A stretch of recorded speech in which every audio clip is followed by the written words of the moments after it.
हमें एक बोर्ड दिखाया जाता है जिस पर ओडेला लिखा होता है। एक बच्चा हाथ में चाय और केतली लेकर रेल की पटरियों को पार कर रहा होता है। तभी एक बच्ची अपने हाथ में किसी का कटा हुआ सिर लेकर आ रही है। बच्चा देखते ही डर जाता है और उससे चाय की कितली और गिलास गिर जाता है और बच्चा वहाँ से भाग जाता है। बच्ची कटा हुआ सिर लेकर पुलिस स्टेशन जाती है और कटा हुआ सिर पुलिस के सामने रख देती है। सभी पुलिस वाले डर जाते हैं। तभी उनमें से एक महिला पुलिस कहती है कि 6 महीने पहले ही उस तिरुप्ति का सिर कटा मिला था, अब यह कहाँ से आ गया। अब हमें दूसरा सीन दिखाया जाता है।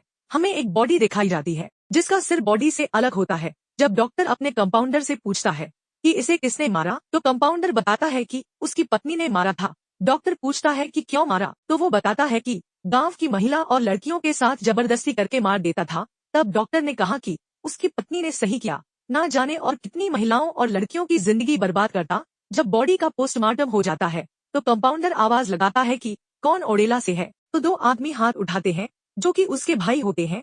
जब वो बॉडी को घर लेकर आते हैं तब गांव का सरपंच पंडित को और गांव के सभी लोगों को बुलाकर कहता है कि ये बेगुनाह लड़कियों को जान से मार देता था, इसे नया जन्म नहीं मिलना चाहिए। हमें इसकी लाश को ऐसी सजा देनी चाहिए कि आसपास के गांव को मरते दम तक याद रहे।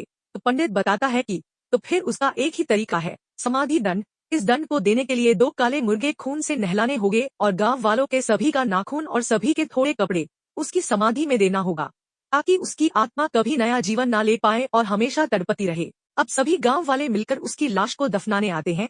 तिरुप्ति का भाई गांव के सरपंच से विनती करता है कि ऐसा मत करो, पर सरपंच और गांव वाले नहीं मानते, उसे दफना देते हैं। तभी वहाँ पर हल्की हवाएं चलने लगती है और आसमान में काले काले बादल दिखाई देने लगते हैं। फिर हमें दूसरा सीन दिखाया जाता है। 3 साधु जो बर्फीले पहाड़ की गुफा में ध्यान लगाकर बैठे होते हैं। उनमें से एक साधु कहते हैं कि गंगा नदी से 1000 किलोमीटर दूर दक्षिणी किनारे के पास देवी ओडेला के जन्म स्थान पर एक दुष्ट आत्मा कहर बरसाने को तैयार है। तभी साधु बाबा का चेला बोलता है कि यदि आपकी दिव्य दृष्टि ने देखा है तो यह सत्य ही होगा। साधु कहते हैं कि यदि वहाँ पर एक दुष्ट आत्मा का जन्म हुआ है तो निश्चय ही कहीं न कहीं ईश्वर का भी जन्म हुआ होगा। अगले सीन में हमें एक शादी का समारोह दिखाया जाता है। गांव के सभी बच्चे खुशी से नाच कूद रहे होते हैं, खुशी का माहौल होता है। तभी एक आदमी कहता है कि गांव में खुशी का माहौल है, कहीं तिरुप्ति की नजर ना लग जाए। तभी हमें तिरुप्ति की समाधि दिखाई देती है। उसी के सामने गांव के कुछ लड़के मदिरा पी रहे होते हैं। तभी वहाँ से गांव का पंडित जा रहा होता है, तो पंडित को लड़के बुला लेते हैं और उसे कहते हैं कि पंडित एक पैक मार के जा। तभी पंडित कहता है कि तुम्हारी प्रेमिका को आशीर्वाद देने जा रहा हूँ। लड़का कहता है कि जब वह बचपन में कुछ मांगती थी तो मैं तुरंत लाकर देता था, अब उसकी शादी किसी और के साथ हो रही है। तभी लड़का कहता है कि मैं उसकी इज्जत लूट लूंगा और पूरा इल्जाम मुर्दा तिरुप्ति पर लगा दूंगा। तभी पंडित गुस्सा हो जाता है और वहाँ से जाने लगता है, तो उसे पेशाब लग जाती है। वहीं पर तिरुप्ति की समाधि होती है, वो उसी पर पेशाब कर देता है। वहीं पर एक कांटा होता है जो उसके पैर में चुभ जाता है। जब वो कांटे को निकाल रहा होता है तो उसका खून उस समाधि पर गिर जाता है और तिरुप्ति की आत्मा उसके शरीर में प्रवेश कर लेती है। फिर वो अपनी बाइक को हवा में उड़ाकर शादी में पहुंच जाता है। फिर दूल्हा और दुल्हन को आशीर्वाद देता है। दूल्हा दुल्हन जब सुहाग रात मना रहे होते हैं तभी दरवाजा खोलकर पंडित कमरे में आ जाता है और दूल्हे को पीटकर तिरुप्ति दुल्हन के साथ जबरदस्ती करके उसे बेरहमी से मार देता है। जब पुलिस आती है और पंडित से पूछती है तो पंडित बताता है कि मैं अपना मोबाइल भूल गया था, उसे लेने आया तो देखा दोनों मरे हुए थे। पुलिस पंडित को जेल में ले जाकर बहुत मारती है। तो पंडित उसी लड़के का नाम बताता है जो शराब पी रहा था। पुलिस उसे और उसके दोस्तों को बहुत मारती है और तो वो बताता है कि तब मैं नशे में था, मैंने नहीं किया है। अब हमें दूसरा सीन दिखाया जाता है। मौलवी एक बच्ची पर से बुरे साये को दूर भगा रहा होता है। वो उसके पिता से कहता है बच्ची को कुछ नहीं होगा, बस रात में इस मुर्गे को गांव के सरहद पर छोड़ देना। जब रात होती है तो वो मुर्गे को गांव के सरहद पर छोड़कर चले जाते हैं। तभी वहाँ से वेंकटेश बाइक लेकर जा रहा होता है तो देखता है कि हवा में कोई मुर्गे को खा रहा है। जब सुबह होती है तो सारी बात मौलवी को बताता है। तभी वहाँ पर गांव का एमडीपी नेता अपनी बेटी की शादी का कार्ड लेकर आता है। तभी मौलवी कहता है कि अभी गांव में एक घटना हो चुकी है, शादी करना अभी सही नहीं होगा। इतना कहते ही एमडीपी नेता गुस्सा होकर कहता है तुम्हें आना हो तो आना, नहीं तो मत आना।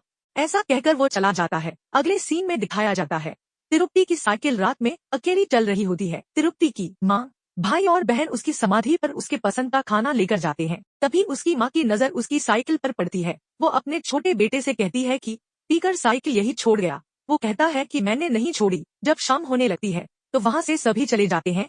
फिर दिखाया जाता है कि तिरुप्ति की आत्मा सभी खाने को खा जाती है। अगले सीन में दिखाया जाता है एमडीपी नेता की बेटी की शादी हो रही होती है। तभी उसके घर पर सरपंच जाता है और शादी का आनंद ले रहा होता है। तभी शादी में एक लड़का माइक में शगुन देने वाले का नाम पुकार रहा होता है। सरपंच वहाँ पर 116 रुपए लिखवाता है तो सभी हंसने लगते हैं और सरपंच का लोग मजाक उड़ाने लगते हैं। तभी सरपंच वहाँ पर एमपीपी नेता से झगड़ा करके वहाँ से चला जाता है। तभी रास्ते में उसको पेशाब लग जाती है तो वो ड्राइवर से कहता है कि ट्रैक्टर रोक, पेशाब करनी है, और जाकर तिरुपति की समाधि पर पेशाब करने लगता है। तभी उसके पैर में एक कांटा चुभ जाता है। जब वो कांटे को निकालता है तो खून की बूंदें तिरुपति की समाधि पर गिर जाती है। तभी तिरुपति की आत्मा उसको अपने वश में कर लेती है।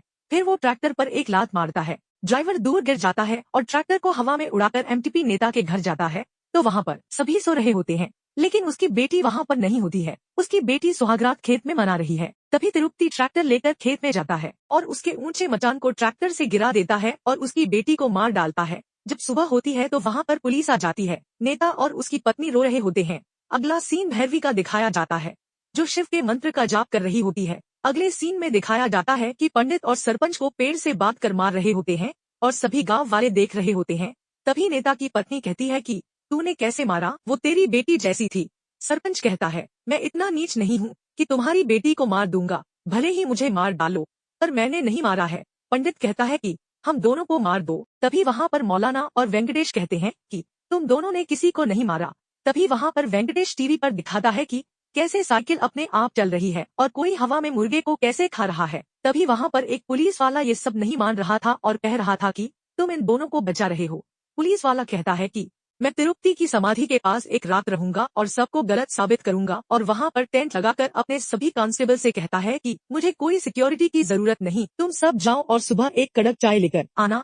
जब वहाँ पर अगली सुबह चाय लेकर जाते हैं तो देखते हैं कि सर चश्मा लगाकर बैठे होते हैं। महिला पुलिस आवाज देती है, सर कुछ नहीं बोलते। सर को छूते हैं तो पता चलता है कि सर मरे हुए हैं। अब हमें राधा को दिखाया जाता है, जो तिरुपति की पत्नी होती है। अब राधा से कुछ गांव वाले जेल में मिलने जाते हैं और राधा को सारी बातें बताते हैं। तो राधा कहती है, मैंने उसे मारकर उसकी जान ले ली और तुम लोग उसे समाधि दंड देकर उसे जिंदा रखा, क्या मैंने उसे इसीलिए मारा था? गांव वाले कहते हैं कि अब तुम ही हम सबकी जान बचा सकती हो। तो राधा कहती है कि तुम सबको भैरवी ही बचा सकती है। तभी नेता कहता है, तुम्हारी बहन भैरवी। राधा बताती है कि तुम सब यह जानते हो कि भैरवी घर छोड़ के चली गई थी, पर तुम लोग यह नहीं जानते कि भैरवी क्यों गई थी। उसको बचपन से ही शिव भक्ति में लगाव था और भैरवी एक पत्र लिखकर घर छोड़कर चली गई थी।